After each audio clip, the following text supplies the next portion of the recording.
What is going on, peeps? The more versatile is back after hours. Back, still slightly sick. Yes, I'm getting over it. You can still hear it in my voice. You might hear a few coughs from time to time. I cough some of the wife's bronchitis, but she's actually getting better, and I'm like slowly getting there. I haven't taken none of her medication, but I may soon just to try to speed this up. But welcome to episode 9. Yes, this is episode 9. No, ooh. It's episode 10. Yes, episode 10 of Versatile After Hours. If this is your first time here, it's a visual and audio podcast that covers a broad range of topics, of course, including tech, gaming, and anything pop culture related, such as movies, TV shows, Marvel, Star Wars. I might talk about a few occasional Funko Pops, doing a surprise unboxing of those from time to time. That's what I like to do for the podcast, kind of open me up a little bit to do more of what I like to talk about. I was very, very close to dropping like a part Versatile After Hours episode earlier this week when PlayStation came out Wednesday, discussing the internals of the PlayStation 5. And that's mainly what this is probably going to be talking about, because there hasn't really been much to talk about in terms of tech. Everything's come to a halt. I mean, the Galaxy S10 and Note 10 series should be receiving One UI 2.1 within the next month's worth of time, according to Samsung or Sam Mobile. So that's some good news. The next Pixel drop may feature the Detect Eyes for the face unlock features. So that's some good news, and that may take place in like the June time frame. Samsung's still kind of waiting on dropping, or not waiting, but taking their time dropping that camera update for the Galaxy S20 series. It's live in Korea, but they're just like very slow with this rollout. At least that's for the Exynos version of the phones. We're waiting on the Snapdragon versions to get those updates. I did see a comparison. There is a difference between the way Snapdragon helps process photography and what Exynos lacks in, such as like smearing or just not very good blur or sharp detail. So those are some things that hopefully will be addressed in the update for those in the Korean region. So aside from that kind of tech news, everything else has been quiet. We're still waiting on digital events to take place. And really what I want to get into now, since I can talk about that now, is the Xbox Series X versus the PlayStation 5. Now, I'm not going to get all into the nitty-gritty as Matt Cerny did, but I will be just talking about specific highlighted features. Now, for the Xbox Series X, some of the features that's coming with is a 1 terabyte SSD, and then they'll have proprietary storage units that you can plug into the back of the proprietary exclusive port that they have on the Xbox Series X for like expandable memory slots. So it's almost like going back into the days of the Nintendo 64, PlayStation 2 era with memory cards, you could say, but I think you'll probably be able to buy them as low as 500 gigs and maybe more, such as in like the 1 to 3 terabyte range, probably. But that's also pretty good, because what Xbox also noted was that the proprietary storage utilizes the fast technology behind the SSDs and the processing and all that fun stuff to actually continue that good speed and boost in your gaming, and Xbox Series X optimized games. So that's a good thing. Now, the downside is if you try to use your own third-party solid state drives or hard drives or whatever, you won't get that same speed, but at least you'll still get additional storage for your games and such. So that's cool. And of course, we know smart delivery allows you to basically play any game, or when games come out, they get like a patch or whatever for Xbox Series X. A patch for that, so that way those games will be optimized on the Series X. So that's some good news. We got to see the controller. We got to see. I watched Austin Evans' video. Fantastic video, Austin. Good job.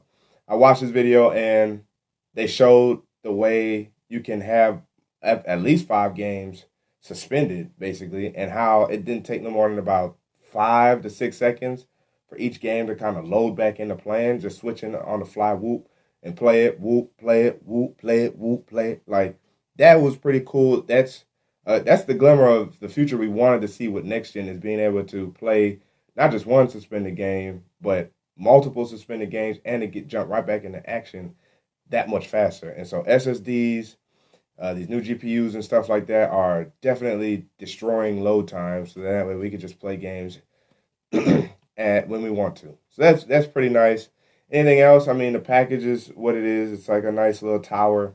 Looks really nice, and for the most part, in terms of some of the internals, it's gonna have like 16 gigs of RAM or something like that, and what a lot of that RAM will be, it's kind of like compartmentalized or kind of separated into groups. Like a big chunk of that memory is going to be running at like over 560 gigs per second or something, gigabits per second or something like that, which is crazy fast. And then like the remaining gigabytes or gigabits is going to be running at like slightly lower speed per second, like 400 or 500, like 300 or something like that. So like that's just some of like the nitty gritty stuff, and it's how it utilizes using space for like entertainment stuff, the gaming stuff, processing stuff, keeping games in suspension, like just all that stuff that we see going on with Xbox One, and the PlayStation 4 is going to do that even better with that, a lot of memory, custom chips all over the place. So the Xbox Series X did a great job of coming out, showing us what the product looked like, ins and outs, the controller looks nice with the refined D-pad, and it just looks nice. It just has that refined, refreshed look to it. Xbox did a very good job. Microsoft did a very good job giving what us gamers want to see, which is the system and a brief explanation of what everything is, and basically an actual demonstration of it. That also lets us know that Microsoft is fairly finished with with the Xbox Series X. Of course, there's little things in there that they got to tie up, but for you to have the product and being able to showcase a product, give the product to an influencer to explain to us, lets you know that they're at that 90% mark in terms of the Xbox Series X being complete and ready to ship. Of course, it's not coming out to holidays, and I think a rumor popped up that it's going to be coming out around Thanksgiving time. Black Friday sounds reasonable. I thought like the PlayStation 5 would be coming out somewhere around the November 20th range myself. So it seems like a very noteworthy time spot. Makes sense. Now, to get into my frustration with PlayStation 5, Sony, nothing to do with Matt Cerny per se. What a fantastic job trying to break that down and trying to make it as explainable to us as possible with the diagrams, the slideshow, and everything. They did try to brief us in the beginning and basically let us know like this was made for GDC, which is the Games Developers Conference. So all this information we got in 52, 53 minutes from Matt Cerny definitely makes sense to be at the GDC because it's number crunching. It's down to what the developers will want to really take note of and be happy for when they can, if they haven't already got their hands on the developer kits and stuff like that, and being able to play with the new system for their game development. For us as gamers, we got really nothing too much that really mattered to us, other than some of the comparable specs, which is the Xbox Series X runs at 12 teraflops, and you basically get that power all the time. Whereas Sony, the PlayStation 5, actually has like 10.2 teraflops or something like that. But the power runs at variable frequency, which basically means that you'll get a continuous boost throughout your gameplay, and it really fluctuates to what the game needs as opposed to just getting raw power all the time. So you could say that's in ways to like reduce power or in terms of power consumption and stuff like that, which is nice. That also means that we may not have to worry about our system running so hot or heavy all the time. That's nice. So the storage situation is interesting. How they broke down how they're using their storage makes it seem like it's going to be blazing fast, and we may not have to worry as much about how our games are allocated on the storage. We get 825 gigabyte storage off the bat, and supposedly they're going to have like certified or approved specific types of M2 drives or whatever SSDs that can be used that will likewise optimize for PS5 games. So that would be interesting. I wonder if they're going to actually sell some you can buy that you can, of course, may just have to plug into, or if you can actually take a piece of like the hardware component, top piece or back piece off, like a plate or something, and you could jack in the memory or the storage to increase the storage. I have never increased my storage on the PlayStation 4 Pro that I have. Probably should have, but there's usually games I know I want to keep on the system, ones that I don't want to keep on the system, and usually if I'm done with it, it will sit there until I absolutely need it, and then I'll get rid of it. So the fact that PlayStation's coming out and basically saying they got 175 gigabytes less of storage than the Xbox Series X, it's a little interesting. The fact that they're saying that the PlayStation 5 has less teraflops is relatively interesting, but at least we get an explanation into what goes into the behind the scenes of customizing chips, GPUs, CPUs, CUs, and all this type of stuff to run that kind of power and processing, number crunching power to really give us an authentic, fun experience. But again, we didn't get anything that we really wanted. We got nothing. And of course, as you're watching this, you're hoping to see the system. You're hoping to see the controller, the system, some gameplay, some demonstration of what they're talking about. Of course, everybody likes to talk about that one play, the Spider-Man, load screen that was near non-existent and stuff like that. But at a presentation that you're talking about the PlayStation 5, we should be able to see and get an explanation or a demonstration of what these numbers and all that type of stuff mean instead of just getting an explanation. Now, is it okay?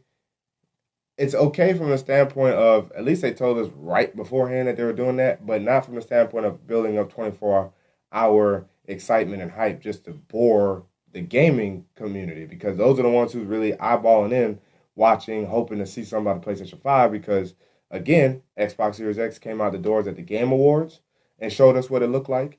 We got a tidbit of, I think, Halo Infinite at that time, or at E3, I think. PlayStation 5 gave us a glimpse of Godfall, but we didn't. I mean, what? It's not like we really got anything. There was that leak gameplay trailer of Godfall, but again, it really isn't giving us anything. So, for you to have a presentation and not show us anything about physically for the PlayStation 5 was concerning. But they titled the presentation Road to PS5. And what I literally said in Austin Evans' comment section was, the road to PS5 indicates that Sony hasn't even arrived at the rendezvous point of what the PS5 is supposed to be. Many times throughout the presentation, you heard Matt Cerny basically say they're testing and trying this stuff out, making sure it works, this and the third. So it still gives you like somewhat concern that they're going to try to match Microsoft's time window of holiday 2020, and here we are in the mid to late March, and we still haven't got any conclusive evidence of the PS5. We got numbers, that's cool, but we didn't get no physical evidence of the PS5. Now, of course, I still hold out hope that March 31st will get a physical appearance. I think with GDC being canceled and coronavirus really coming out here and changing the game, it really threw off a lot of my predictions. And at least I was partially correct in that we would get it, mid to late March. I said 31st. We got it on like the 18th or whatever. So that's cool, I guess. Excuse me. Wow. It is what it is. Like it's weird. April, we could see, one of the things that worried a lot of people, but I understood what he said, was when Matt Cerny alluded to backwards compatibility. He's referenced the top 100 games by playtime, that the vast majority of those would be ready by like launch or something like that of the PS5, and then other titles along in the PS4's library would be available to play on PS5 at some point. So what that means to me is, not at launch will over 4,000 games be ready for PS5, but a fair amount of games that you're going to readily want to play on the PS5 will be ready for the PS5. But then over the course of the lifespan of the PS5, probably 2 to 3 years in, we're going to see the vast majority of the PS4 games library playable on the PS5.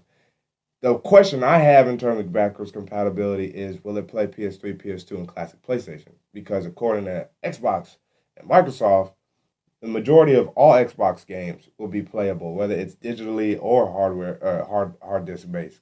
So with the PS5, not only looking to make sure that we could get our current gen's games played, but what about the classic old greatest hits PlayStation games? So that's an area I think PlayStation and Sony is going to ultimately lack in, is backwards compatibility. Do I think that's going to be like a major feature that people will base their purchasing decision off of in terms of being able to play old PlayStation, PS2, PS3 games? No, but depending on how long it takes for the PS4 games to become compatible with the PS5, that could be the worrying situation for Sony and PlayStation and for those buying it, because they might just opt not to buy it at all or wait a long time, or they'll go buy an Xbox if they are privy to both systems. Like, I would like to get another Xbox. I haven't had none of the Xbox One series.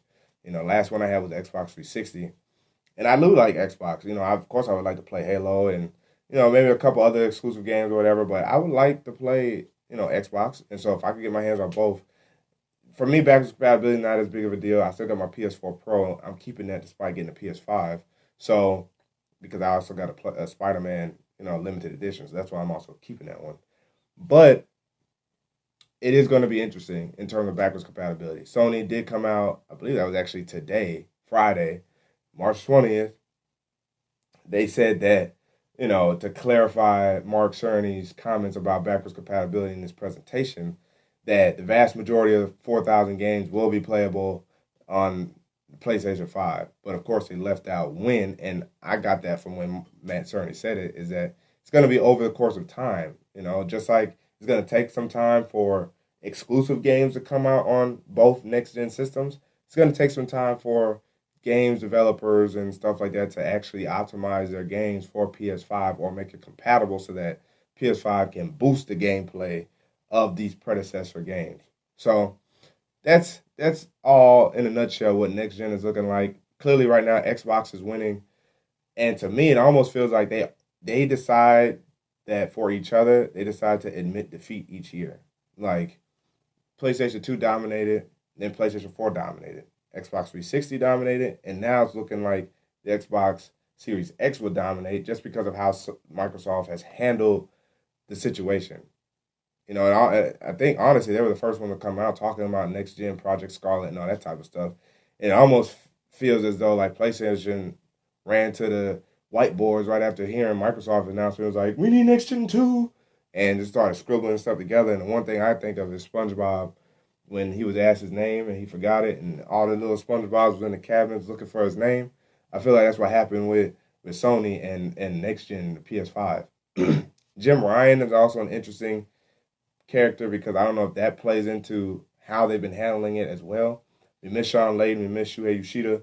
I feel like things would be a little different if they were kind of heading this steam train here, but with Jim Ryan heading it and Matt Cerny, who looked a little uncomfortable giving the presentation on Wednesday, it's it's weird if what Sony's trying to do is going to ultimately actually mess up what they had going for them, which was the fandom behind the products. Like you can't forget the fans. You can't forget that what drives your sales, what drives you being able to have these events every year is fans. When you start canceling them out and stuff like that, what else can you expect other than for things to go downhill?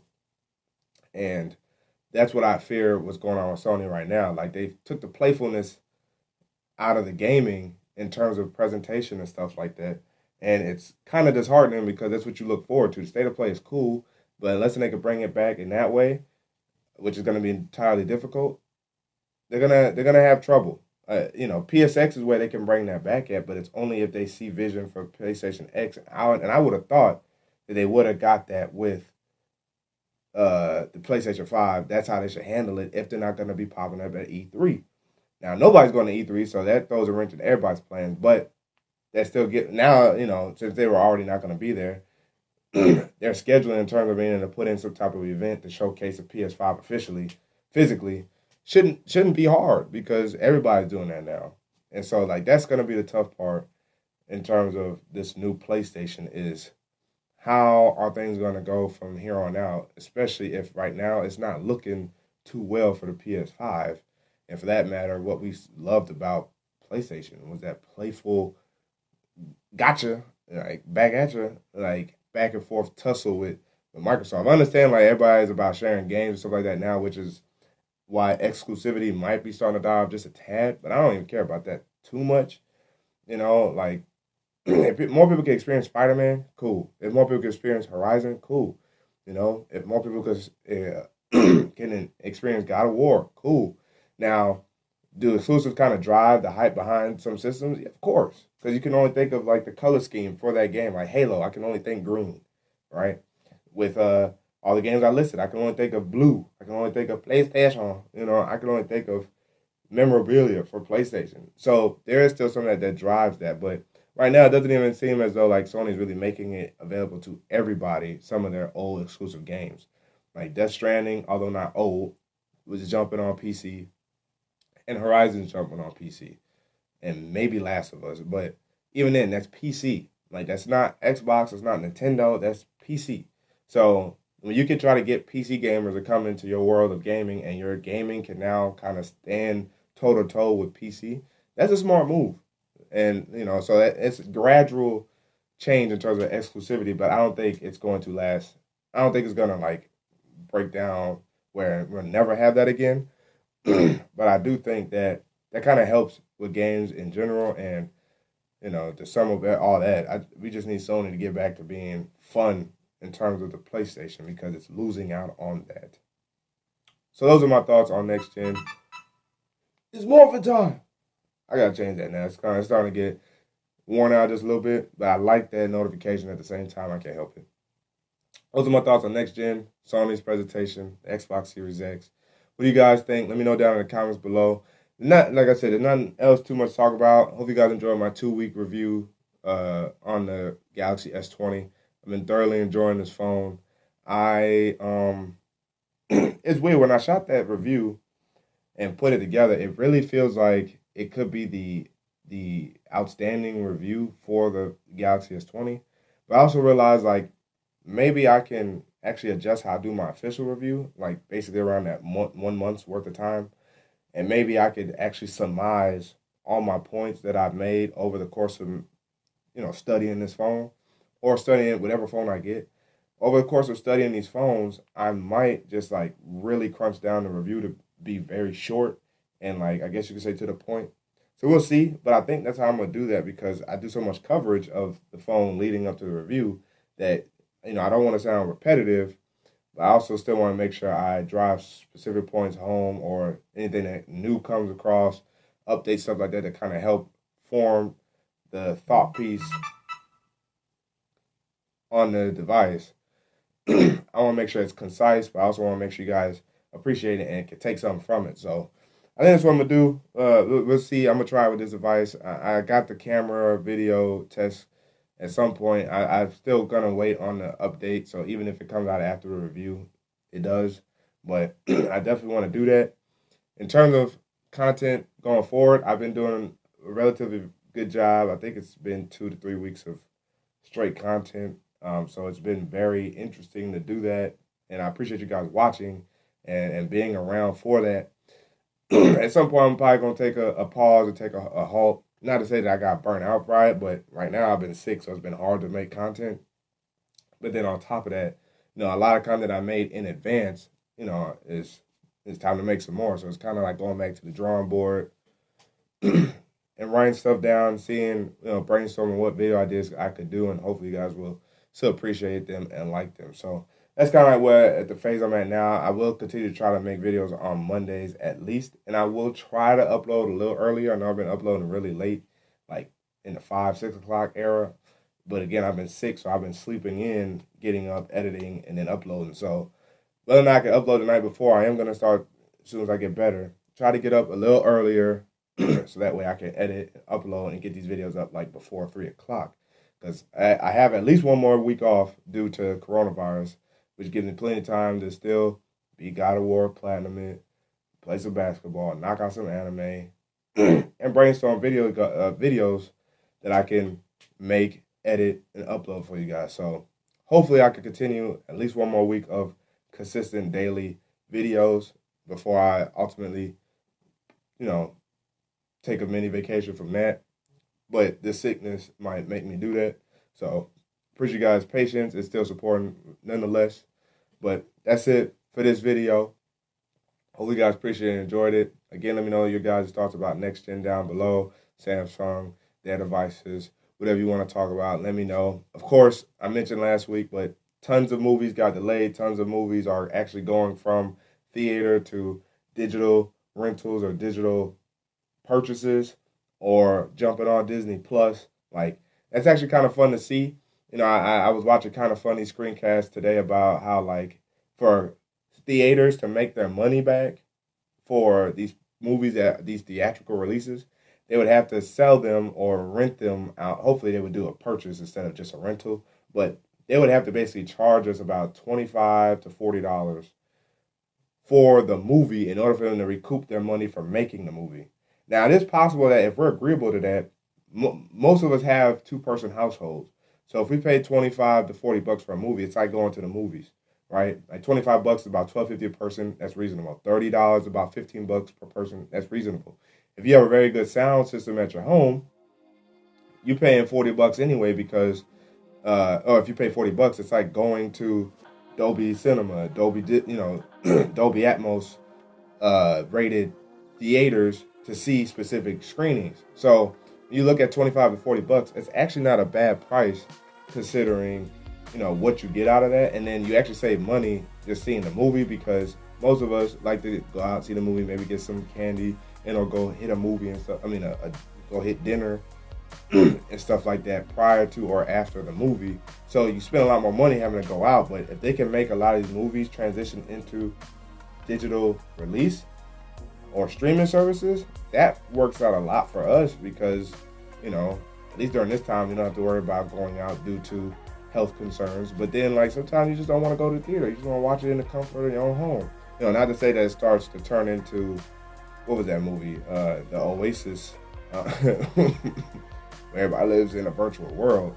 Not to say it's that per se, but, it would be nice if they also released it digitally so you could have the option to go to the theater or see it in the comfort of your own home. That would be cool. That would be nice. So we'll see what companies do with that kind of insight or foresight into our current situation. But if you guys are planning on seeing any movies that were supposed to be at the theaters and will be now at the comfort of your own home, let me know down in the comments below as well. With your boy Vrsatile, baby. Your boy Vrsatile signing out. And until the next video, we're officially closed.